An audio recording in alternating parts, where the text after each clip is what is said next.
So welcome everyone. We're excited to have everyone here. And we have the most wonderful experience for you today. I'm excited to introduce Kevin Guest and Dave Austin as they're going to be leading this interview. But before we do, I love to see so many of you have your cameras on because it makes such a difference for presenters and for us to feel like we're all connected. And so definitely turn your cameras on if you can. And we have a Q&A at the end. And so think of questions to ask, and it'll keep you really involved, and you'll also be able to, it's a kind of once in a lifetime opportunity to have access like this to people that have reached such high levels in life. And so if you have questions about how to find balance or whatever you learn about today, definitely think of those, put them in the chat or save them until the end. So also, if you can type in where you're zooming in from, it's always so fun to see who's here and where you're zooming in from. And so I'll jump into introducing Kevin. And Kevin Guest is the the executive chairman of Usana. And Usana Easy is for you to say. No, that's a pretty incredible role. Go ahead. Sorry, didn't mean to cut in. right. Melvin. I know it's easy to say. It's incredible. He's been working with Usana since 1992, which is incredible. He's been CEO, he's been president, and he's really built this company into a billion-dollar company that's got millions of customers all over the world, and it's really incredible what he's done. But one thing that we're going to learn about Kevin is that as a child, he dreamed of being a rock star. And he's from Montana. And if you can see the background of where he is, he's in the beautiful, gorgeous place in Montana where he's going to be hiking tomorrow at the top of those peaks. So pretty amazing. But he's gone from Montana to Holland, Tennessee, China.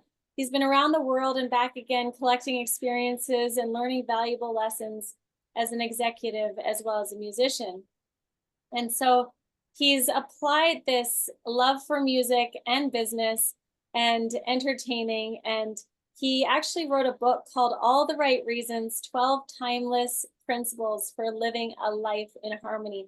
Kevin, if you can put the link to that in or some way for people to find your book, that'd be really great in the chat. But he travels and he's an author, he's a speaker. And really what I've seen about Kevin that is really admirable is that he just lives, he's so focused on harmony and balance. And you can see that in the way that he built Usana to be not only profitable and do well, but customer service and product development. And there's such balance in even how he built his business. So anyway, thrilled to have Kevin here. Can't wait to hear the stories about your travels and about what you've done in the world. And before I move on to introducing Dave, Kevin, is there anything else you want me to add to your introduction, or you're I can't think of fabulous. anything. Okay, Thanks. well, we're going to learn so much about you. It's going to be great. But Dave is one of my favorite people in the world to introduce because he has lived such an abundant life like Kevin. And one thing that I highly recommend is if you go to extremefocus.com/moonshots, you can watch a docu-series about Dave and learn so much about him. I like binge watched it. It was just so good, but it's these stories about principles of how to live a really incredible life and that nothing really is impossible. So Dave was a pro tennis player. He's a Grammy Award winner. He's a hit songwriter, best-selling author, and coached to 4 Major League Baseball League MVPs, as well as gold medal winning Olympians, Navy SEALs. I mean, you name it, the pro athletes, the CEOs he's worked with as a coach. And you'll just want to learn how to be the best. If you want to learn how to be the best in the industry, how to learn how to coach in a way that really gives your clients true, like the success that they're wanting, then you want to learn from Dave. And so he's actually put together a coaching program that starts in the fall, and we're going to be talking more about that at the end. But just wanted to give a little drop there for the program that he's doing, because it's just so exciting. So anyway, we're here to hear from them. So without any further ado, Dave, I'll turn the time over to you. So Well, thank you. I always, I just get excited just hearing you. You just radiate Andrea. I always say that, the energy you give. But I'm really going to put the pressure on Kevin today because he sent me a picture. So this is where you see where he's at right now. Where on the other side, he's looking at this lake and mountains. And it's like, oh my gosh. So I told him, I said, if you can't be inspired sitting there, then quit. Because he's in such an incredible location. But what a fantastic, I'm so excited about this because we had lunch together a little bit ago and I wanted to dive in so much more, but I just couldn't take the extra 3 days I wanted to spend with him.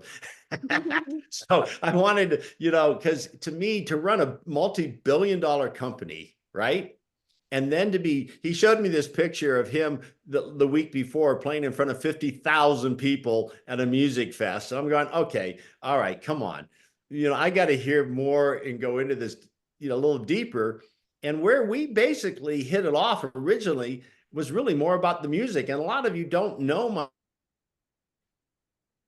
my music background. I don't think my kids really get it. They don't believe it, but I do have a Billboard magazine to prove it. I've got this little record that they go, is that a Frisbee? Because that's how we used to make them back then, vinyl records, now it's kind of come back in. So maybe they'll believe me that I actually had songs. Well, they do believe it, but they weren't a part of it back then. And so a lot of people who see me because of all that I coach don't know about my music background, but I'm incredibly passionate about it. I still love writing songs, and I've had a chance to play with the very best in the industry. Well, I meet this guy who's running $1 billion company that's out there playing today. I'm going, wait a minute. I kind of stopped a while back. What's what's your story? And so anyway, Kevin, I think, I can't wait to get to the music, but I'd rather start, if it's okay, with Usana, because I think it's so fascinating, where Usana's gone.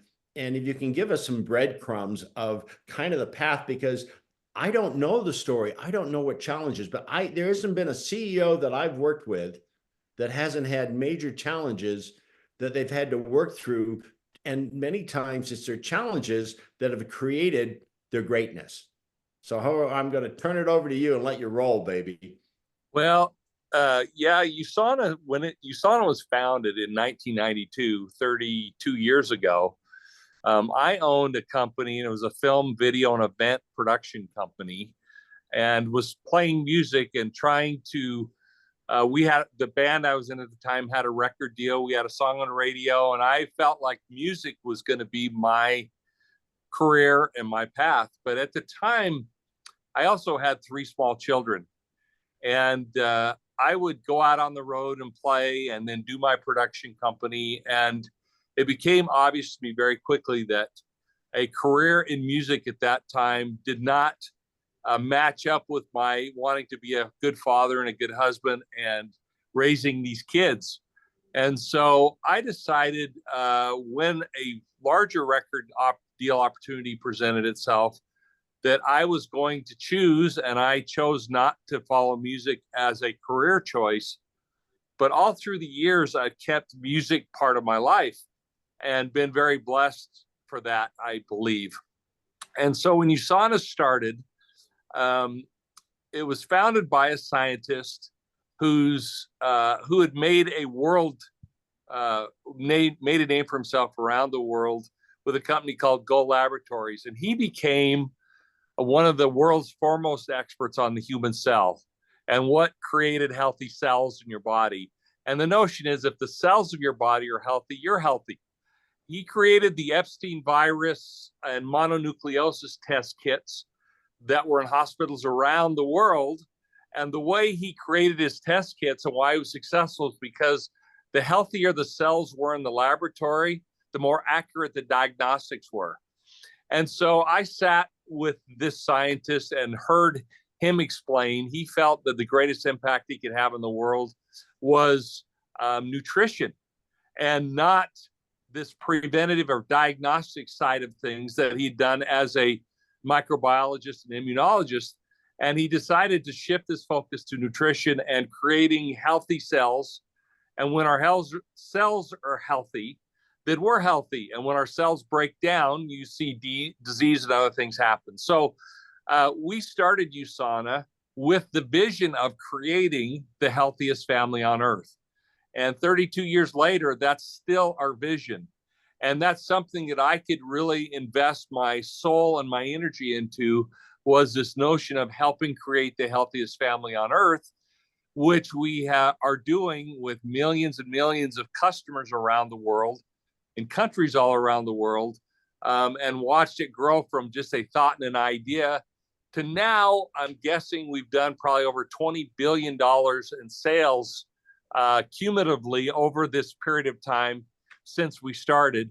And we're floating right around $1 billion a year in revenue, and with people who have found some satisfaction in hitching their wagon to ours and joining this family and this vision of the healthiest family on earth. And so, in a nutshell, that's kind of Usana. I love it. And you know, I'll be honest with you, other than seeing Usana, you know, as you know, here and there in Utah, you know, as the stadium was Usana and all that, I'm going to be honest, I don't know this. So this is fascinating to me. I want to ask you the question because, you know, a few weeks ago I had Jay Elliott on, and he ran Apple with Steve Jobs, and he was Steve Jobs' mentor. And part of the discussion goes into some of the challenges they were faced with. You know, we see, okay, billions of dollars and, you know, are being made. But I think that I love to tap into is, can you give us any stories of where, oh my God, what do we do now? How do we get through this? Because obviously you found a way to be doing $1 billion today still. Started in 1992. So you've done something right. So that's my first question to you. What challenges did you face along the way at times? Give us a juicy story. Well, a juicy story would be, we're a publicly traded company on the New York Stock Exchange. And we were growing and growing by multiples year after year. And we had a, are you still there, Dave? I'm here. Okay, I just lost you for a sec. Sorry. Okay. We had a short seller attack us to drive the stock price down. And so he paid somebody a huge amount of money to write this report that they created that was all negative on our company, which triggered the stock to fall dramatically, also triggered an FBI investigation, also triggered an SEC investigation. And we were getting hit from all areas because of what he said in this report was true. We were running a criminal organization. Well, after the SEC investigation, and after many months and even years of working on our reputation and working to disprove these lies, this person was put in prison for stock manipulation. But we were under fire because belief in our products and our company is really the foundation of who we are. And we decided to take the high road. We decided to just focus on building our business and focus on what we were all about, and to not get lost in everything that was being published, but to just focus on growing our business at a time when it was very difficult. The Wall Street Journal published an article, and the person who wrote it, by the way, got fired because of its misguided references and other things. And so as the CEO of a company and leading a company, we had to make the decision, okay, do we get in the trenches and fight, or do we focus on growing our business? We focused on growing our business, and the rest is history. So that was a juicy story where we trudged through many obstacles that could have taken us down. But really, the value in the products we were selling kept us sustained. And we were telling truth, and we were doing the right thing. And we welcomed the investigations, and all of them found us 100% clean and good. And many years later, this guy's sitting in prison, and we're running a very, very good company. Wow. And gosh, we have a principle in my Beast program called INROC, the Eagle. It's just short for integrity is rock, your very foundation. And what the thing about the eagle is they can fly and the crows come and peck at them, and they could peck back. They're bigger, but instead they decide to rise up, and the crows can't go there, or other birds can't because they don't have the lung capacity. They just rise above it, and that's our principle. You did an in-rock move. We just rose above it and stayed to our principles. I have a CEO that I'm working with right now that I don't know if he's on, but has the exact same thing happening to him right now. The exact same thing. So he has got to hear this, what you've experienced. And then Natalie, who's the CEO, I see she's on, and she's going through not quite the same, but some issues that, I see her shaking her head going, oh, yeah, you're absolutely right. So I did not know that happened, but I knew something. I haven't worked with any CEO or any executive team that hasn't had that some kind of challenge within it. And because I've had so much success in sports, they want to hear, well, how did that person hit the hit that won the World Series? Where was his mindset at? Well, we can get that in business, which you obviously have done a tremendous job on in being able to do that. I mean, these things come up, even if you're doing everything good, even if like the principles behind it are all good, there's still things that you're going to face. And it's how you face it. And that's why for, INROC is such an important element. I had someone, well, our city mayor for Salt Lake, she reached out to me and said, Dave, will you work with me? She was running against Rocky, and he was just negative blasting. And I just going after her, and she's such a sweetheart. Aaron's going, help me here. And I said, we're going to go maybe something that most politicians might not know about. It's called INROC. It's about integrity. And I said, we're going to fly high. She goes, do you think that can work? I'm going, I know it can work. And then she won by a landslide. She goes, and she texts me, goes, oh my God, integrity works. Yeah. Amen to staying to your principles, I guess, is what I really want to say. Yeah. It was, I had to tell my mom up here in Montana, my 80-year-old mom, to not answer the phone because reporters were calling her. And it was just a crazy time. I mean, and a lot of these things are go to jail kind of things, not things that you mess around with when you're talking about these regulatory bodies. And it's not easy when you're faced with something like that. But part of the thing is we'd already made decisions about who we were going to be and what we were going to do before we got in the middle of the problem and the issue. And so it was much easier for us to stay true to those decisions versus trying to decide, okay, what are we going to do? Because when you're in the heat of the battle, it's hard if you haven't already decided what you're going to be and what you're going to do, because you'll very likely make some wrong decisions if that's the case. Wow. Amen. Wow. This is so powerful. Thank you. Did not know that, but anybody that you can relate to that to whatever you're faced with. Yeah, and again, it's going back to you stay to your core principles. And it's so easy. That sounds easy to say, but it's so easy to go off because we all have challenges. It might be financial, it could be someone attacking us. And it's unfortunate, but it happens. But I hope you're hearing the pathway through, because look at the success that's taking place. So I'm sure they'll come up with some other aspects to Usana. I want you to share more, but I can't help it. I got to get to, wait a minute. All right. So you performed with the Grand Ole Opry. You performed with my good buddy, Kenny Loggins. He wrote the foreword to, I wrote Songwriting for Dummies. The first version, he wrote the foreword. And I always told people, man, buy this book because the foreword is so good.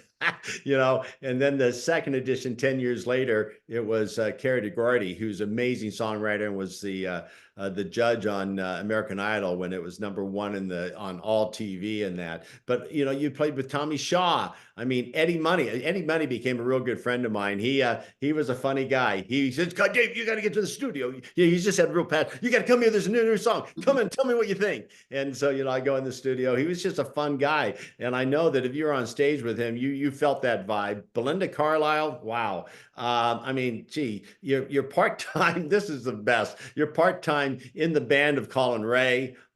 You have filmed, this is kind of interesting, this aspect. I don't know that much about it, but I mean, Ozzy Osbourne, John Bon Jovi, Kiss, you know, the Scorpions. I mean, come on, man. Give us a little juice on that one. Yeah, back in the day, early on when I was doing production work, I realized very quickly that I didn't want to be hired by the hour, that I wanted to own the intellectual property that I was creating. And so I came up with ideas where I could actually own the projects, and have ownership, which would be reoccurring income as those were published, just like the music business, right? It's the residual side of things. And so I came up with the idea to go out with rock stars and rock bands, and film everything that a fan would like to see behind the scenes, on the tour bus, in the hotel, everything that a fan doesn't get to see when they're on tour.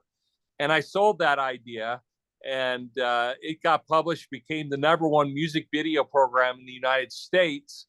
And that's when I had the opportunity to go out on tour with all these huge bands at the time, because we had a great name. The name of the show was called Turn Up the Volume.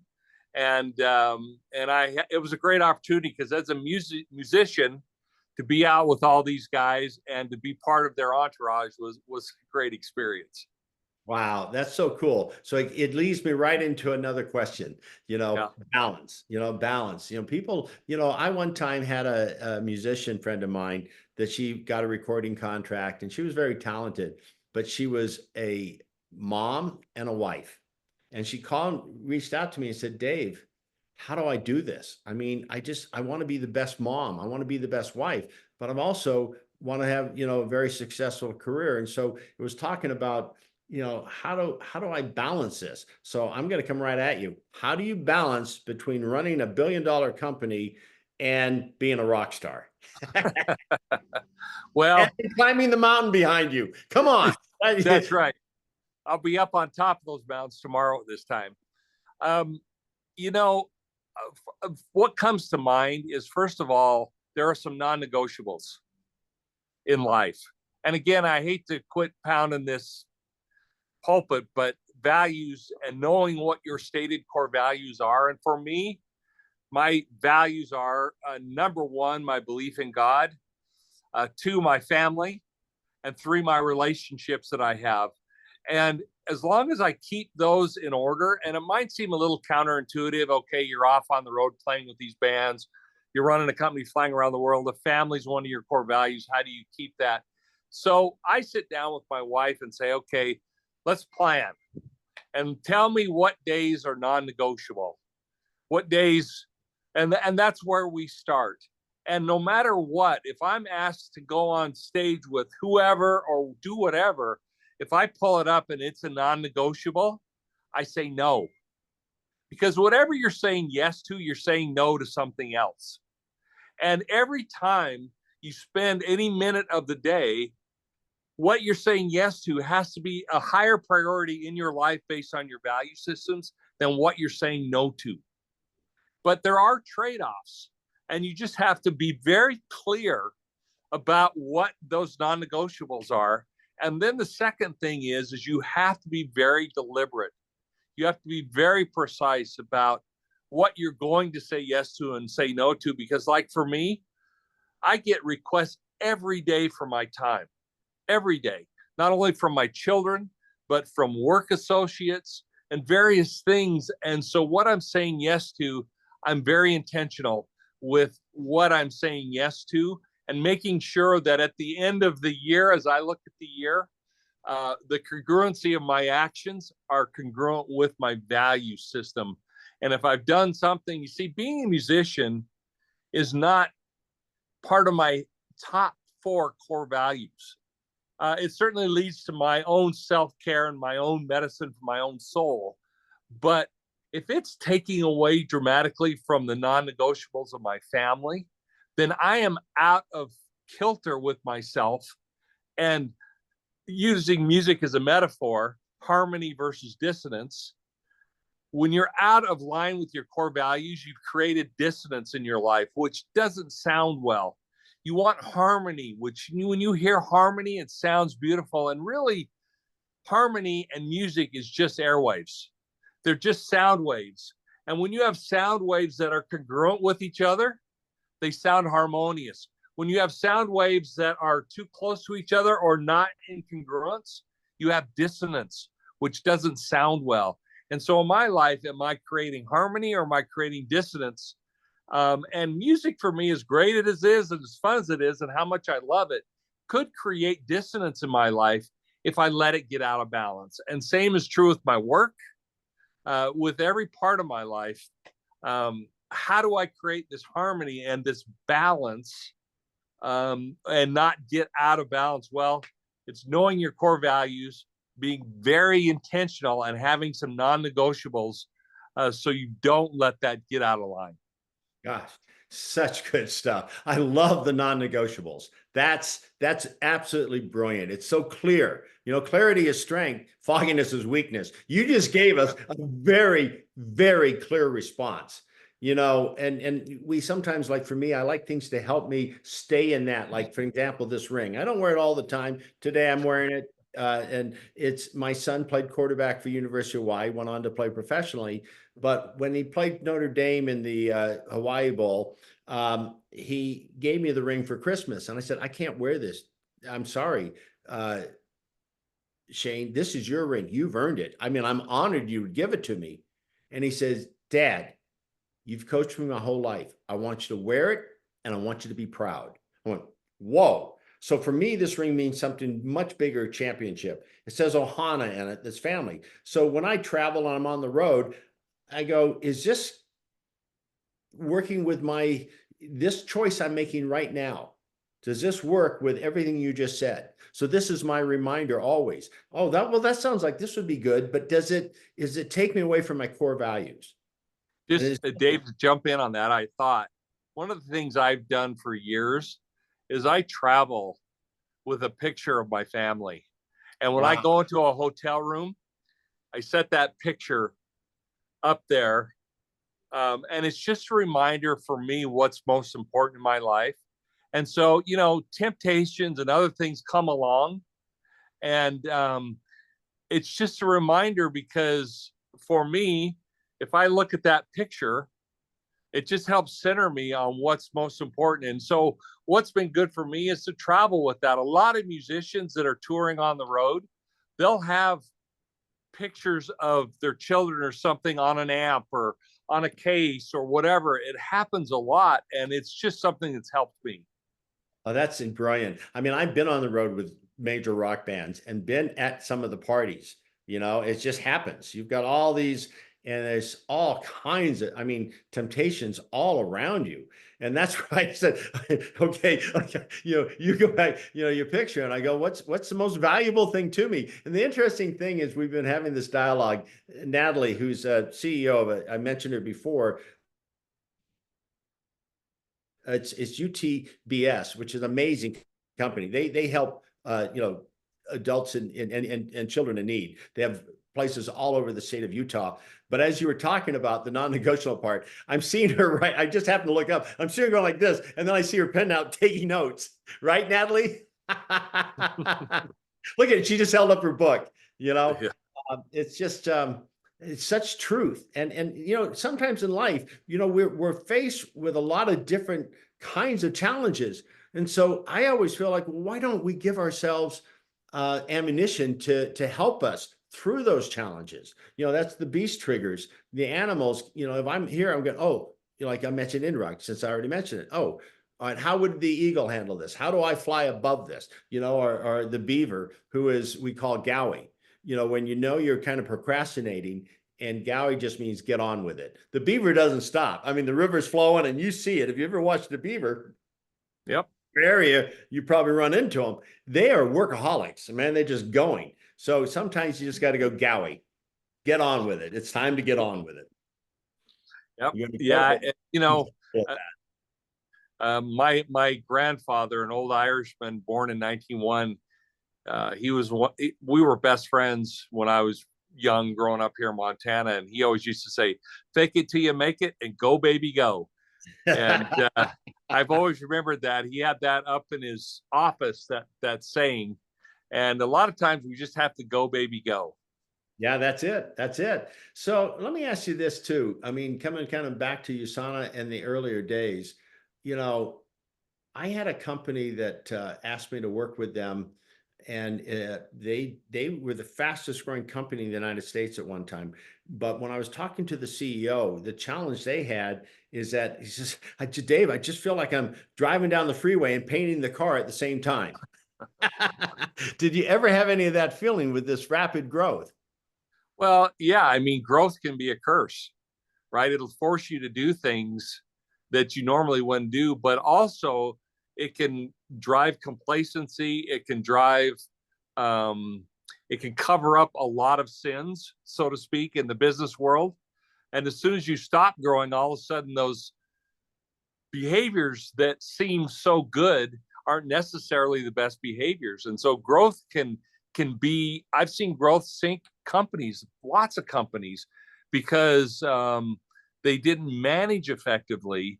And one of the things, just as an example for us through the years, which our great CFO that we have at our company, it's really his idea, but it's really helped us. At our company, we do a rolling budget. So every quarter, we are reevaluating the budget and we are adjusting accordingly. So we have a rolling budget. Most companies, especially big companies, do an annual budget. A group submits that annual budget, and then they're judged based upon how the year goes, based upon how they work that annual budget. Well, by the end of the year, if it's upside down, it's too late to make adjustments and to improve.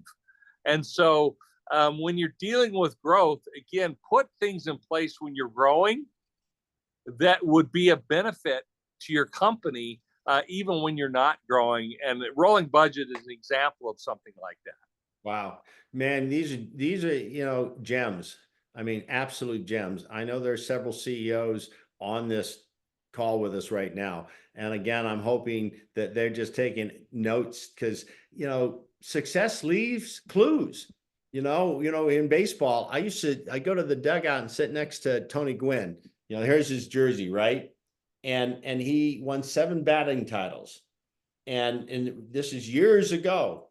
And what makes him different from others? You know, what successful things could I learn from him?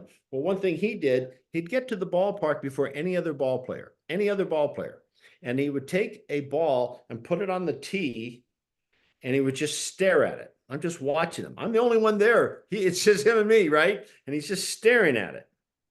And then he swings, takes the ball, puts it on the tee, stares at it. Okay, this is fascinating. What's he doing?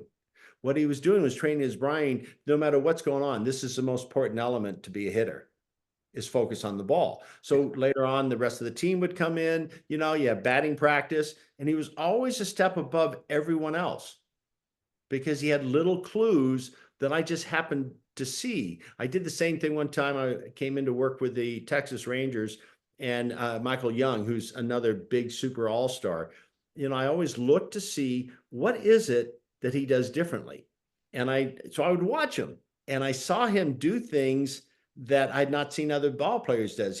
When he's in the hole before you're on deck circle, I see him just so focused on what we call the window where the ball is being released. And I'd see him tracking the pitch. Others might be in the hole and they're talking to players that are doing this, and then they get in their, on deck circle. But he didn't talk to anybody. He got zoned in. And so it just taught me a lot before I really got more and more involved in having impact on some Major League Baseball players. I still do today. Our hottest hitter in baseball right now, of all baseball, someone I'm privileged to have the chance to work with. And he went from hitting 200 last year to hitting right now, he's hitting 353. I mean, he is on fire, right? But it's about these little secrets, so to speak. And that's why I'm doing this series. You're giving us these little secret nuggets. Success leaves crumbs, I guess, collect these crumbs, and that's why I'm just loving everything you have to say. But that's what I've done in sports. The only reason I've had the impact that I've had is I study those that have done it so well. Same thing in music. I've been on the stage with the best of the best. I've been in the studio with, David Pack I traded him tennis lessons for voice lessons. And he was the lead singer for Ambrosia. And then Michael McDonald and James Ingram were good friends. They'd come in and they would teach me how to frickin' sing. Intimidated completely, but never, I'll be honest, I never got to their level, but it gave me the chance that I ended up with a hit record because I could learn from people that already could lead me with clues to what I should do. So I mean, if anybody saw me when I was driving in those days down the road, I've got a tape on that's and I stop at a stop sign. I look, and some people are just staring at me because I'm, doing everything, just trying to learn to become better. I say, how did I have a hit record? Well, I was bad until I was good. You're willing to go through that, and I think that's another clue for people that, yeah, we're going to have things. We might not be the best, but I think passion and love can create more than people realize. Yeah, and there's an interesting principle that comes to mind as you're talking that I think is so important, especially as a leader and running an organization, is the notion of failing forward. Yeah. We are all going to fail. I think this was a Stephen R. Covey. He originated this thought, but fail forward. We are all going to make mistakes. Let's learn from them. Let's not wallow in them. Let's move on and let's fail forward. And that's an important principle, especially when you're leading people. Allow people to fail forward. And you set a culture and a tone in your organization where people aren't afraid to fail as long as they fail forward, right? And that's an important leadership principle, I believe, that is often forgotten. I love that. I love that because you know what? We stop from our best part of us. I'm going to use, because of you being the guest, something that when we were writing Songwriting for Dummies, Jim Peterick, who wrote Eye of the Tiger and 30 top 10 hits. I mean, every 38 special hit was written by Jim. I mean, he's just a prolific songwriter, and he is, and Kathy and I were blessed to write Songwriting Dummies with. He told me a story that his publisher had he and Sammy Hagar come together. Sammy had a lot of hits. He's now the lead singer for Van Halen, right? But he's already had a lot of hits, on his own. For a half hour, nothing was written, nothing was even strummed. Jim had never had that experience. And finally, Sammy Hagar says, I got to be honest with you, Jim. I know all your hits. I'm just I'm intimidated. I don't want to make a fool of myself in front of you. And Jim looked at him and went, wow, I know all your hits. I don't want to be dumb in front of you. So I said, can we just make an agreement to be dumb? That freed them to be able to take action. Within a half hour, they wrote Sammy Hagar's biggest hit because they freed themselves. So what you're saying to me, what I'm hearing from you, is you're allowing people to take action. And if they make mistakes, they learn from it. But if they don't take action, they're waiting for you. You're the CEO, you're this. When you finally, do this, because we're afraid to move. And I think when you give the freedom a lot, I love that concept. They just said, let's just agree, allow each other to be dumb. Yeah, another principle that comes to mind that I believe strongly in is when a CEO makes a decision that somebody else in the organization should be making, they've in essence fired that person because they're doing their job and they just cut them off the knees and basically left them powerless when a CEO jumps in and doesn't allow people. I always ask, or I always say to my people when we're sitting down, I said, listen, I'm an advisor here. I'm not a decision maker. So you can make the decision you want to make and it's okay. And we just went through an experience at Usana where they made a decision that I completely opposed. And I was very vocal about opposing it, which we just had a convention in Las Vegas. And we'd always done them in Salt Lake. And I said, I do not want to do this in Vegas. I said, but this is your decision. So I'm just telling you how I feel. Now, the person who was the decision maker decided, you know what? We've done a lot of research. We've done a lot of studying. We're going to go to Vegas. Well, 2 weeks ago, we just had the event in Vegas. It was a huge success. But I wasn't going to circumvent and say, you know what? We're not going to Vegas because that's my opinion. Because I have a really good person in that position that I trust, that I care about. And it was his decision. He heard me. And he knew he wasn't going to get in trouble from me if something went south. All I did was, once the decision was made, I supported it 100% to be successful. Wow. You know, you just brought on, we just go principle to principle, right? You just brought on one of my animal principles, the camel. The camel, I got asked to speak in Egypt last September. My wife and I went. It was really great. We went into the pyramid and came out, and then our guide said, "Here, get on the camel. You're going out in the desert." It was 120 degrees at the time, and I was already sweating like crazy. But yeah, I'm not gonna miss this opportunity. But the camel gets down on its knees so I could get on its back, and then rises up. So we call the camel Hummel. Humility is a gift of a great leader. You had Yes. ego didn't get in the way of allowing this person to do something. So Hummel is another little clue to success in what you just said. That's the way I see it. You dot your knees, you get your knees down, climb on my back. I'll take you there because, and that's just the image I saw when you explained that. Brilliant leadership, but if you don't have humility in your life, you're not going to make that decision. You're going to know I'm the only one that knows, and you're what an incredible concept. I'm actually firing you. I mean, that's really never heard it so bold, but it's needed. So that's really fascinating and fantastic.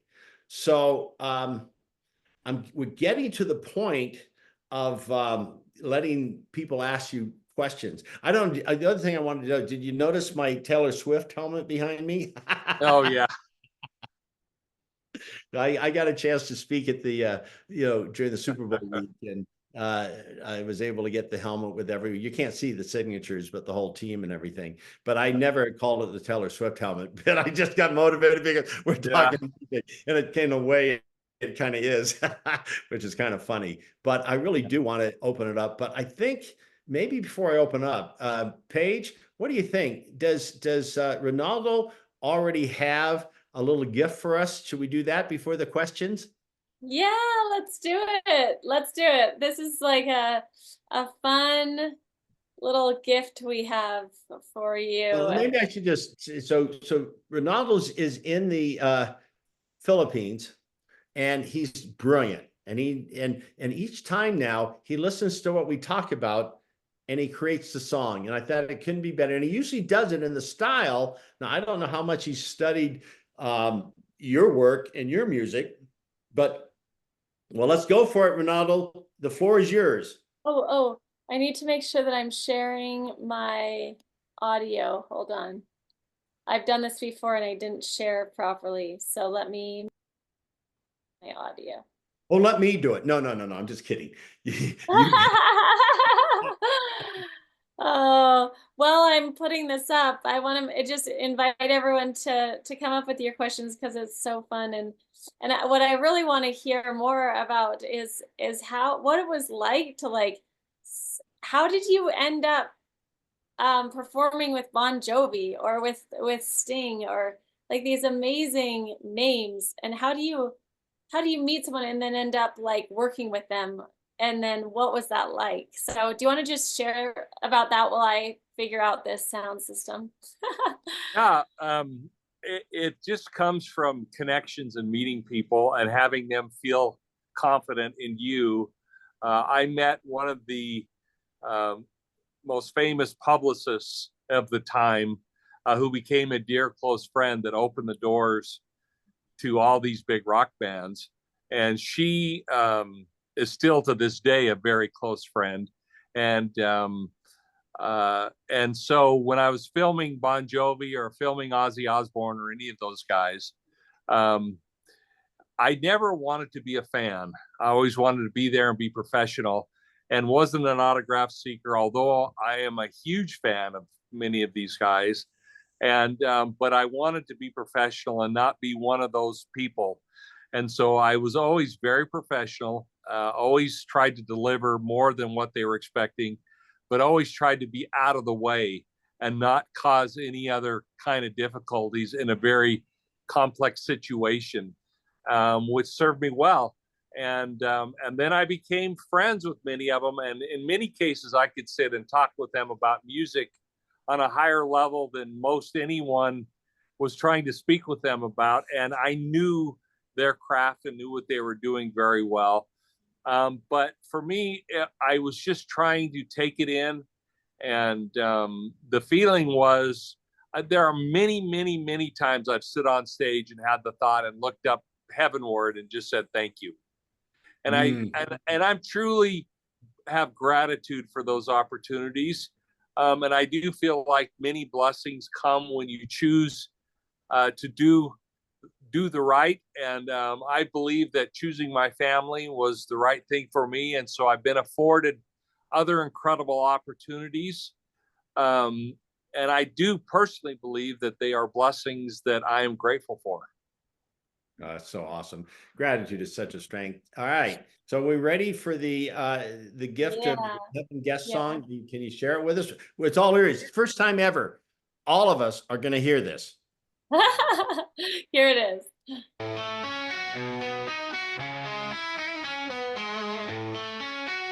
From a dreamer's heart in a small town, with a six-string in his hand, he set out to be profound. From the bright lights of the stage to the boardroom's glow, Kevin Guest, the name we all know. He rocked with the legends, he stood with the best, from Bon Jovi to Kiss, on life's wildest quest. But beyond the music, he found his true call. In health and wellness, he's given his all. Living a life in harmony, balanced and true, guiding the way for a billion-dollar crew. From the strings of a guitar to leading the way, Kevin Guest, you're shining every day. Living a life in harmony, balanced and true, guiding the way for a billion-dollar crew. From the strings of a guitar to leading the way, Kevin Guest, you're shining every day. CEO of the Year, a title well earned in Utah's halls. Your wisdom discerned, yet amidst the numbers, the meetings, the strife, you remind us all to balance life. From the road with Ozzy to the boardroom's height, Kevin's vision keeps the future bright. He leads with passion, with a steady hand, building wellness across the land. Living a life in harmony, balanced and true, guiding the way for a billion-dollar crew. From the strings of a guitar to leading the way, Kevin Guest, you're shining every day. Through the ups and the downs, you've kept the beat, a melody of growth where dreams and business meet. With each step forward, you show us the way to live with purpose every single day. So here's to Kevin, a leader, a star, in wellness and music. You've traveled so far, a life in harmony you've crafted with care. Your legacy echoes everywhere.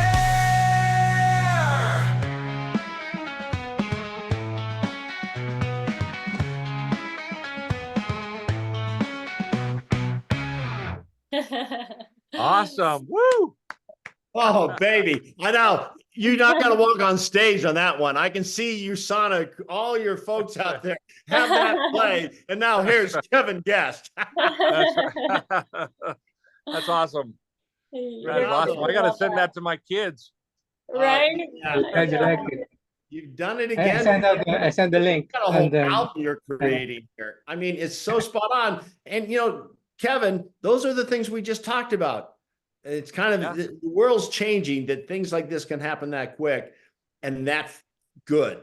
I mean, it's everyone he's done has been so, I play him now because it motivates me. The first one he did was on Marlon Greenwood, who came from Jamaica and became an NFL star without even knowing what football was. And he gave a Jamaica beat to it. Man, if I wanted to be lifted, I just go to it. And then Ben Zobrist. Now this one. It's so fun. I Ronaldo, love thank you but I'm so like, much. That's you just know, such a gift. And Ronaldo's my rock star, man. Hey, Ronaldo, next time I come to the Philippines, we'll have to perform that together, huh? yes. I love it.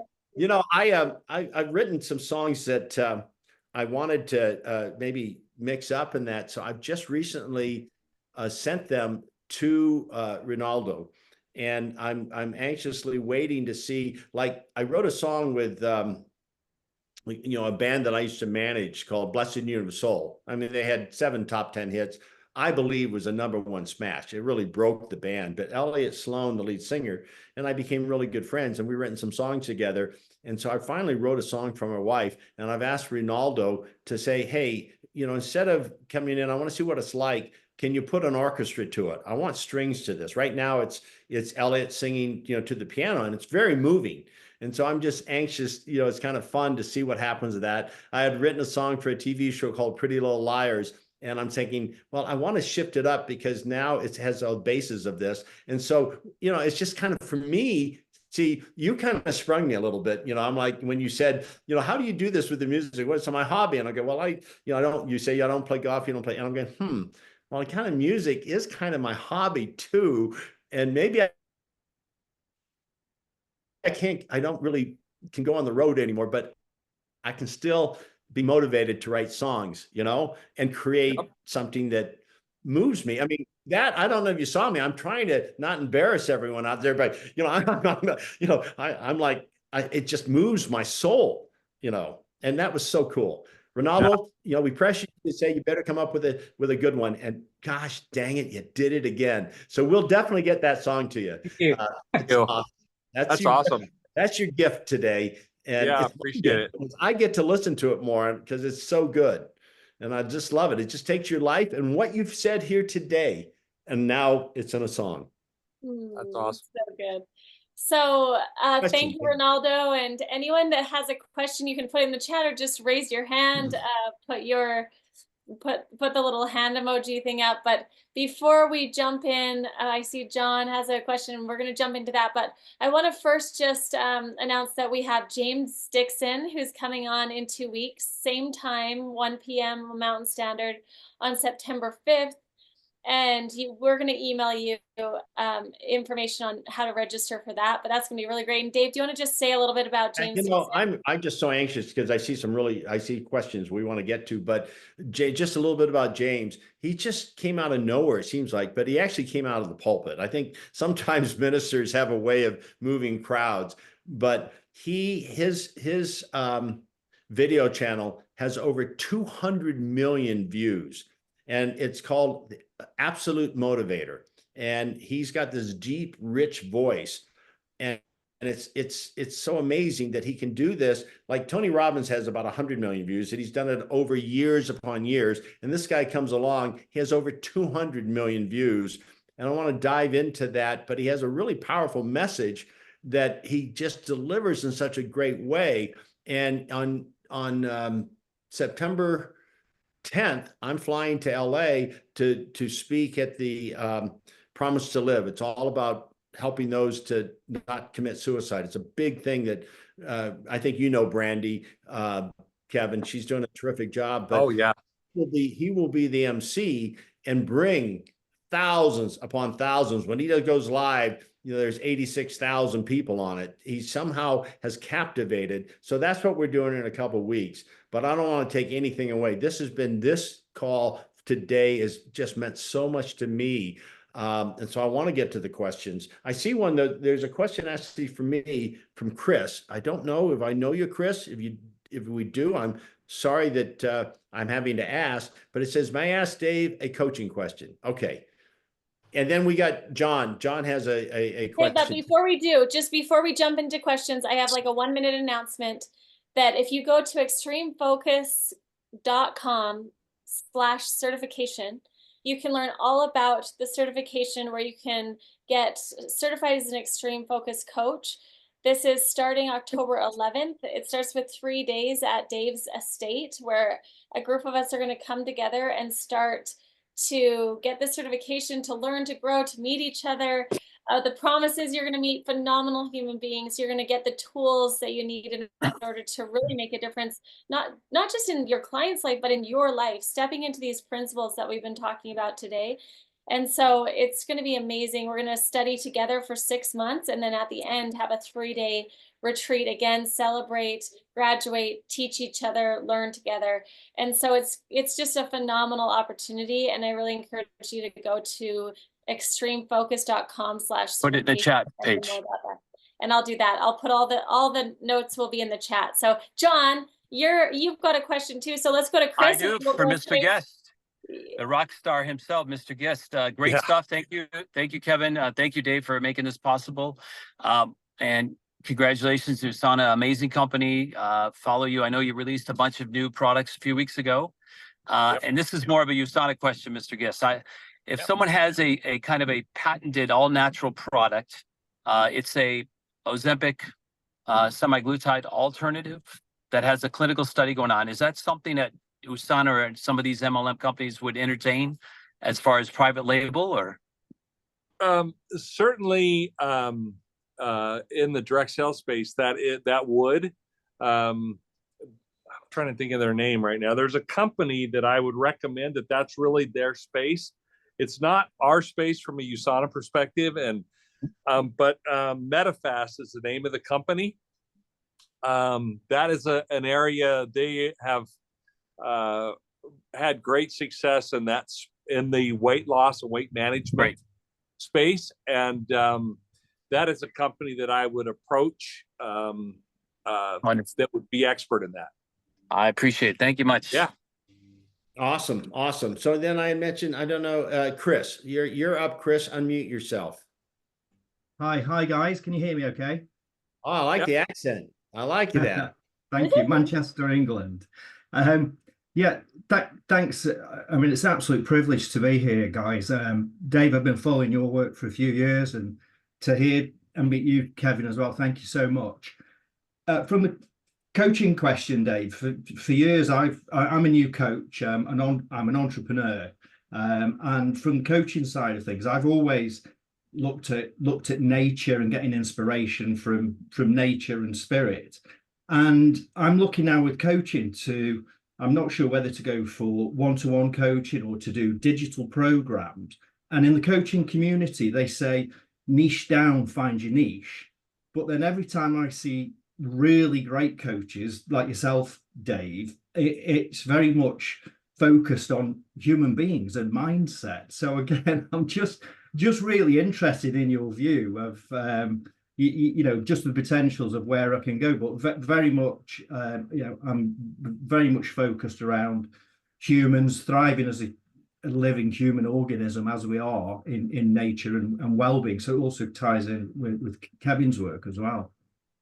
Well, I love that. And thank you for asking that. I chose, some of you know this about me, some of you don't. My dad was a Navy chaplain, and he charged at Iwo Jima, one of our bloodiest battles. He didn't have to lead the fight. He was supposed to come after they cleared the beaches, but the admiral goes, "We're chaplains, it's time to go to shore. The beaches are cleared." And the sailor goes, "He was the first one on the boat today. That first wave that so many died, he was out in front." And we heard this at retirement, like, "Dad, why?" He goes, "Because that's where I was needed most. I love God and I love my Marines. I needed to be in front of them, not behind them." So I come from that, where anytime I choose what a choice I'm going to make, I talked about the ring, but also where am I needed most? And something that came to me a few years back is that I need to train coaches to do what I do. I can't be everywhere. I can't be all over the world. And so a method that Roger Anthony and I developed, and unfortunately lost Roger in 2015, but he's still way part of this work. I feel his inspiration, his everything. This book was co-written with him, and when it came out, it went #1 all over the world. We didn't market it all over the world. I thought, well, how's this happening?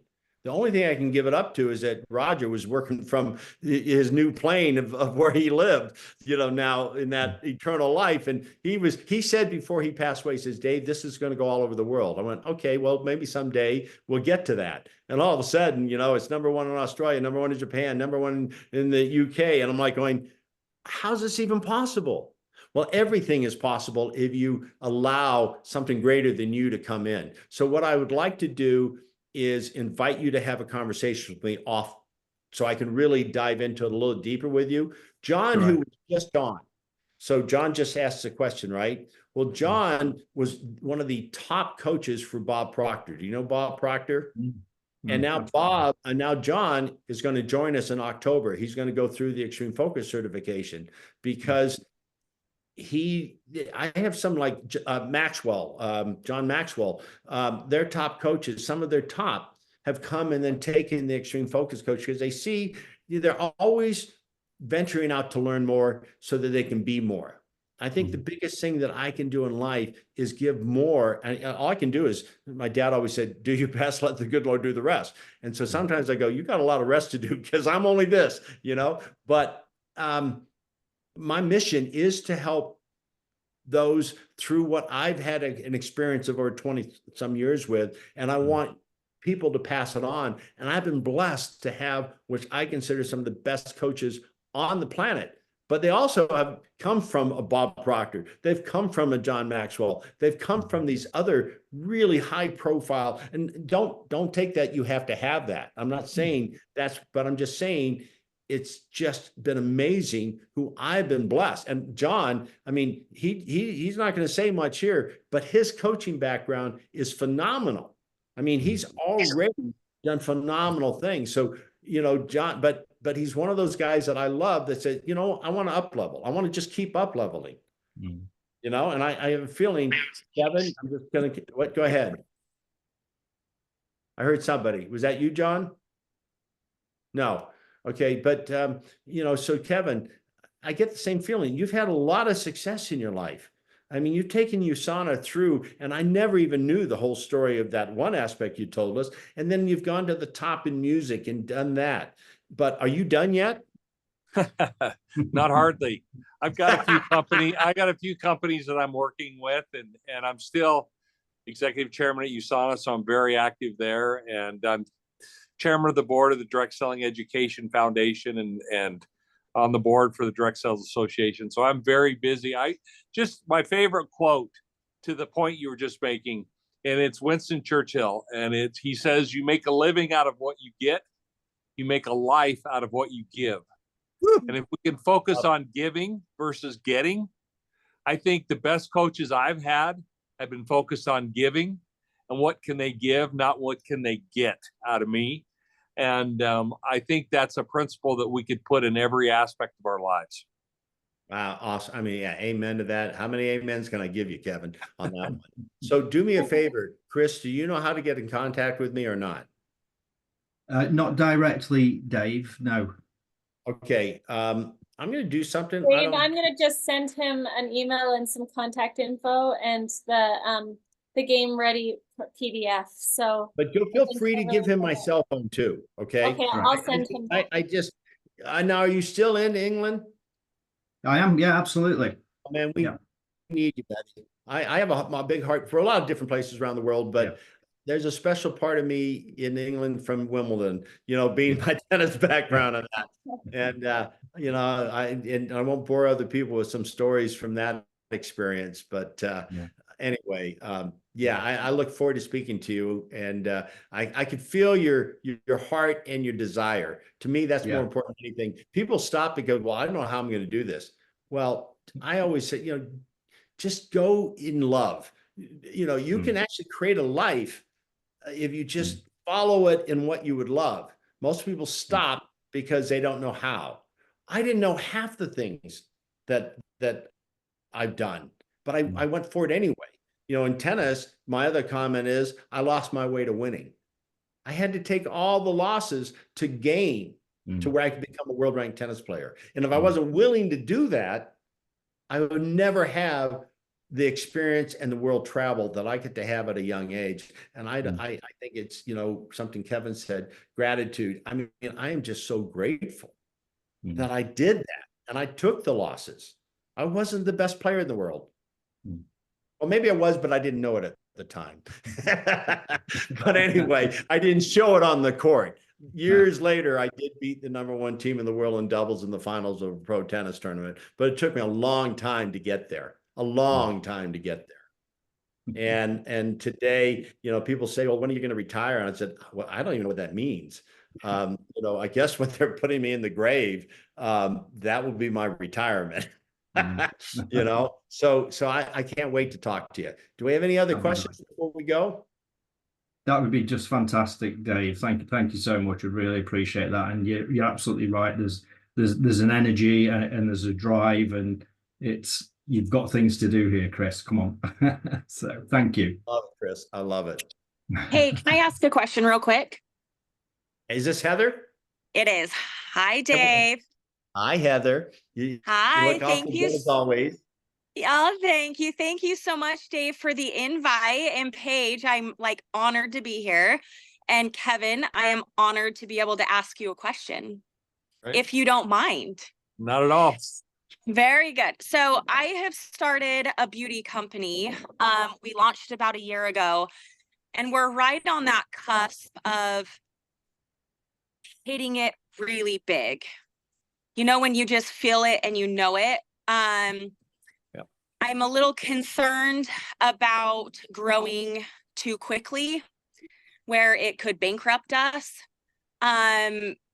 What is your best piece of advice that we could have in place or implemented for when this thing takes off? Like, is it your policies, your procedures, like what to do? Because right now, of course, we're scraping by, no money, startup, but that is about to be bridged, that gap. So what's your advice for us?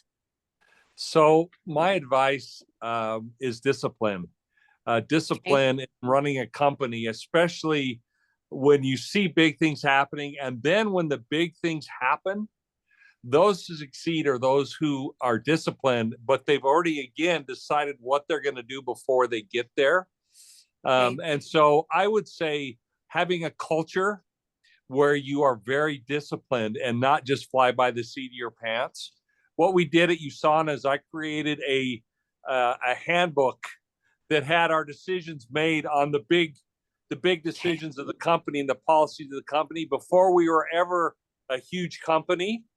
And it set the culture of discipline to referring to the handbook to already have decisions that are made. And then the second thing is find people you can truly trust and then trust them. And if you surround yourself with people that are better than you and more talented than you will be successful. And don't be intimidated to do that, because so many people get intimidated. So the position you're in is, if you can live after you get your big chunk of capital that you're funding that you're going to get, if you can have the same discipline you have today when you don't have it. Yeah. And then the last thing I'll say is read the book, The Founder's Mentality. I got to write that down. The Founder's Mentality is a book I love. I've read it probably 5 or 6 times. The principles are so critical. And if you can have employees that have the founder's mentality, meaning they take ownership, you will find success as you grow. But discipline is just so critical. Okay, like discipline in the fact of not overspending, or discipline in what regards? Like discipline into sticking to that plan that you pre-planned? Yeah, all good business leaders know their metrics and what their KPIs are that are for success. Oh, okay, yeah. So stick within those and have discipline to make those happen. And a way that you can quickly become irrelevant is a relentless pursuit of growth. That is not your focus. You're building a healthy company, and growth can be false. You can have false growth. And so you want to make sure that what you're doing is real. And you'd rather have a company that is returning profitable revenue and is not growing than a company that is growing but is losing money. Yes. Oh, yeah, that is. Yes. Hey, I want to just chirp in here because I as I started to write the note, the founders, also I forgot the third thing. The founders what on that book? Mentality. Founders mentality. Jesus. That really spurred my interest. I'm reading it. Yes, sir. Yeah, no, I'm excited. I'm a book reader. And then what is your real quick, what about starting a sales force? What's your quick piece of advice for like if you're starting to create your sales force, just like making sure that they fit into the culture? And then that book that you just suggested, making sure they align with that, would you say? Well, Salesforce is a whole different ball game, or a different kind of an issue than the corporate structure and running the company. The Salesforce, what I would recommend first and foremost is you be very clear, but what people want based on a bunch of research that I've been involved with, they want simplicity. So someone who's, they want simplicity, they want a quick return, meaning they want to be paid quickly, a salesperson does. And then lastly, the most important part is predictable income. So if you're trying to get somebody to join your team as a salesperson, it has to be very simple. So they have to be able to sit there and say, how can I do this? Oh yeah, I can do what they're talking about. So simplicity. And then two, if I do this, do I get this? That's the magic behind Uber and Lyft, is if I sit in my car for this is deposited in my bank account. Lastly, is it predictable? I'm trying to run a family. I'm trying to earn money for whatever it is. How do I know what I'm going to make? Because in the sales world, predictable income is where a lot of places fall short to attract salespeople. So those are a couple quick tidbits.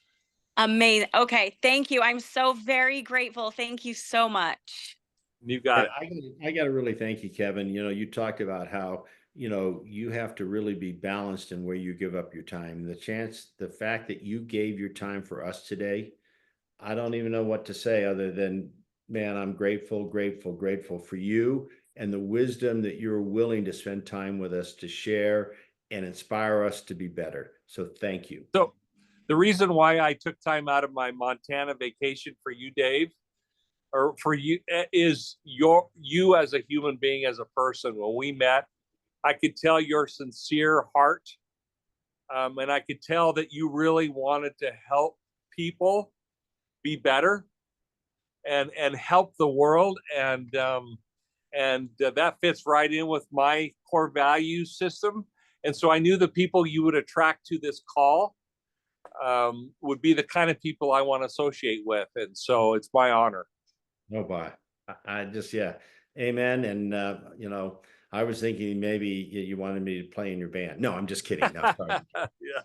But I told Kevin, and then we're going to end this because I know we're over time, but I told Kevin when I do bring out, I've already written the book. We're just waiting for everything to line up in our marketing program for Moonshots, which is, you know, there's a docuseries on it.